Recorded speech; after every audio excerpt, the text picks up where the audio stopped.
All right, I'm here with my guest coach of the week, Professor James Woodfield-Jones of Sustainable Jiu-Jitsu. Thank you, my friend. Down. Awesome. So I've rolled with a lot of black belts in Perth, trained with black belts and high-level guys in Perth and around Australia, but I've never felt a top heavy game pressure as heavy as yours. And I'm not even being biased right now. Your top game heavy pressure is unbelievable.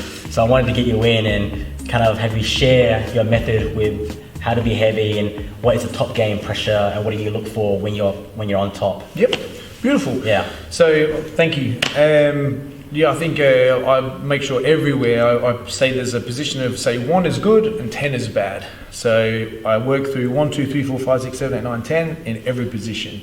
I spend a lot of time at 10 over the years because I want to know that if I get very comfortable with the worst, then my best will always be very good because I'm never worried about going to 10, if that makes sense. Yeah.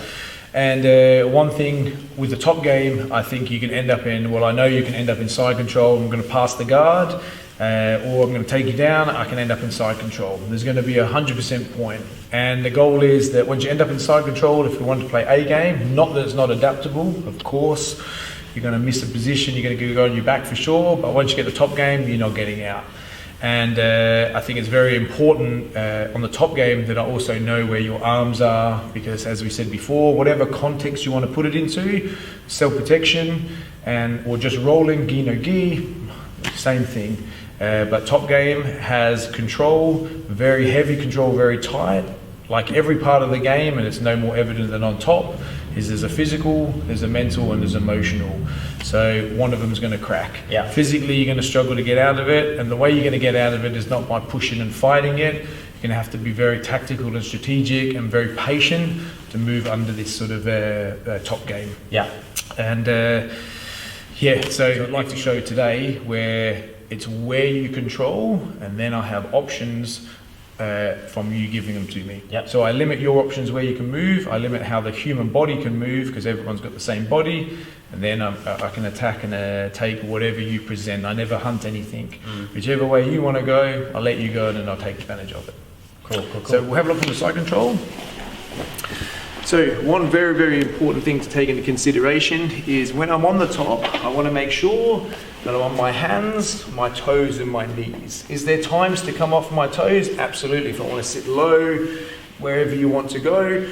But if you want pressure, it has to come from the toes, it won't come from the feet. As I'll be moving with no drive. So my toes are on the floor, my knees are on the floor, and my hands on the floor. And fascinated me over the years, Jamil, with people thinking of where jiu-jitsu's come from, Brazil, Japan, India, maybe animals. You watch it, grizzly bears, gorillas, big cats, all 4. So you want to have 3 to 4 points of contact on the floor, and the structure of my body, it doesn't want to be loose. So because I have a contact of my hands and a contact of my toes, my knees help me as well. Now when I push through heavy into the hands and the toes, every part of my body is engaged. Now once I have those in place, it just needs to be connected to the right positions, and then I can use my chest on it, my hips on it, and I can come down, use my elbows on it. Yeah. So the ultimate goal would be to collapse as much body weight, much as my body over you. So the places you want to have a look for, this is my goal in my head all the time. I'm looking at Jamil and he's illuminated here and here. So upper body, anywhere controlling the head, the shoulder or the tricep. And below the belt, between the knee and the hip, the thigh, front side, inside, bum included, because it goes up to your hip.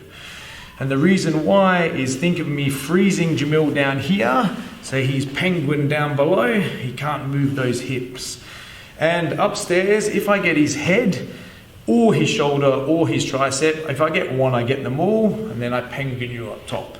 So now basically you're frozen at the hips and you're frozen at the shoulders, or thereabouts. Now your body can't move efficiently. So for instance, if I was to hold Jamil like this, and Jamil starts rocking and rolling, big problem. Big problem for Jamil. He has a good jiu-jitsu game, and he's slick like a piece of soap. Good job, not good for the person who's massive. Good game, bad game, whatever. And also, I have to take in consideration that those arms are going to push me away. yeah, for jiu-jitsu or for whatnot, those arms, if I sat like this, would always be scratching my face, pushing into my eyes if we're talking self-protection. So the same thing I would use on the mats is the same thing I would use out there. It's just that you probably wouldn't be trying to hit me in here unless we're playing specific punches, but you would be doing something nasty with your hands out there. In here, more like pushing. But either way, you don't get your hands. Okay, so when we go here, so going back to the controls, let's come to the head a second. One way to control the head is I'm here.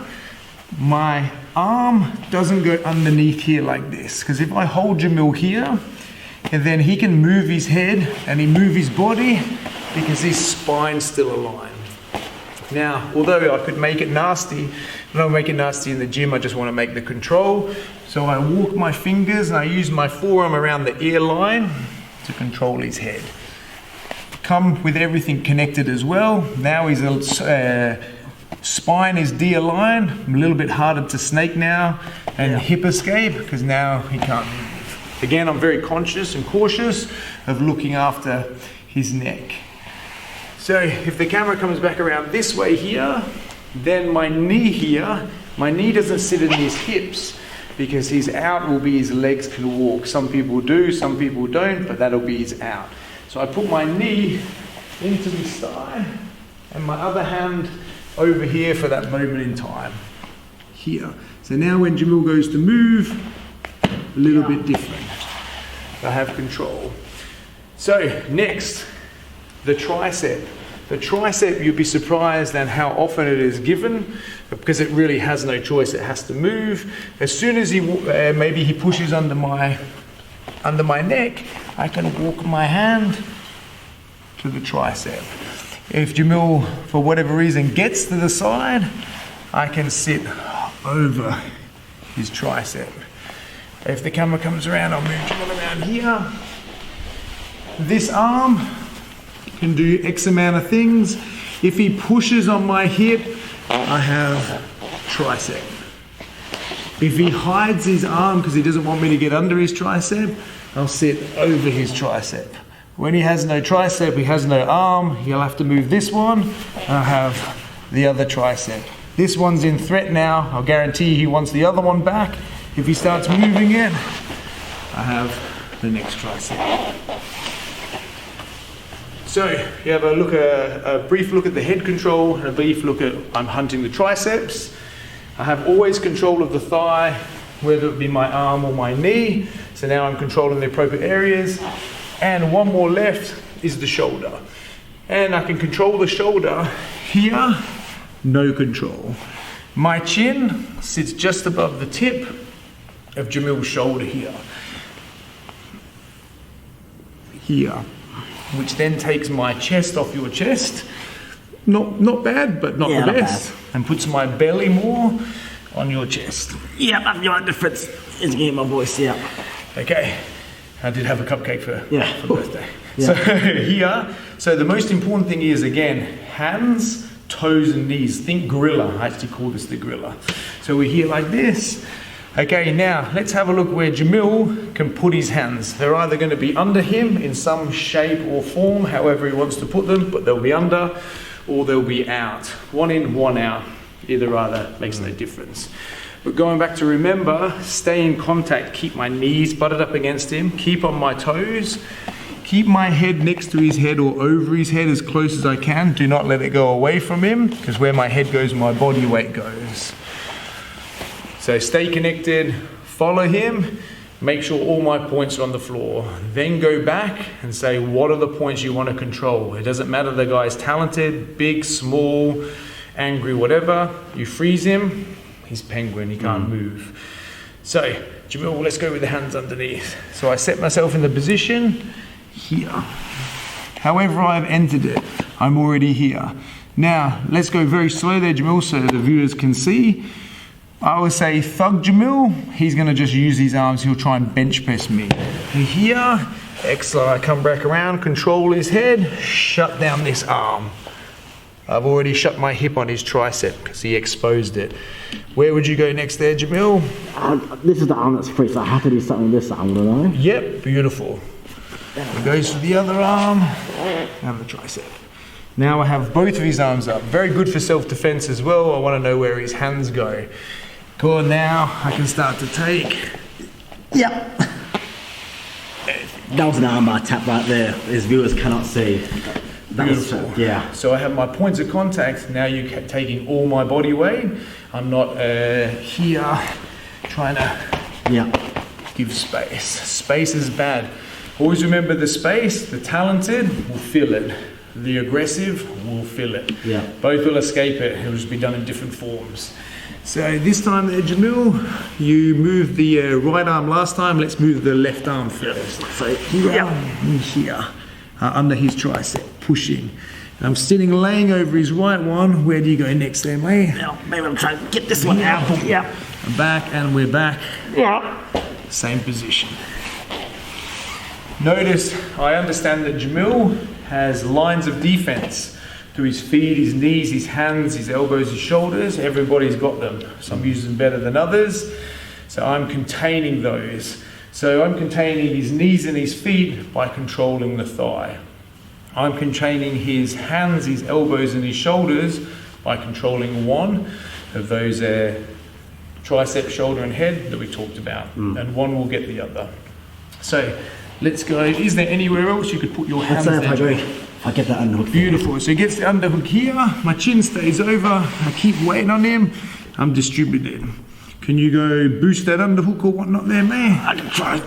Cool. Yep. Excellent. No. And if you look at the right arm, what would you be doing with your right arm there? Then traditionally, I'll be trying to post against your hip. Perfect. So he posts against his hip. He's just giving me his tricep back. Back. Same position. Yeah. Let's start with the arms out there, Jamil. So your hands are out. Yeah. So maybe I ended up like this. Yeah. Classic BJJ position. Beautiful. So I'm here like this. Nothing changes my position. My chin here and control tight. Now I already have underneath his tricep here. Remember we said before, whichever way he wants to go, I want to help him. I don't want to fight him. So if Jamil's pulling my head down, the last thing I want to do is try to pull up to take his arm. One, because it'll be hard. And two, I'm going to give him a whole bunch of space. So if Jamil holds me down, I will replace my position, keep my body weight, and help him out. If Jamil wanted to boost me off and throw like an overhand left to get me off with that arm, tricep, hand to the floor, and we'll go back to the next position.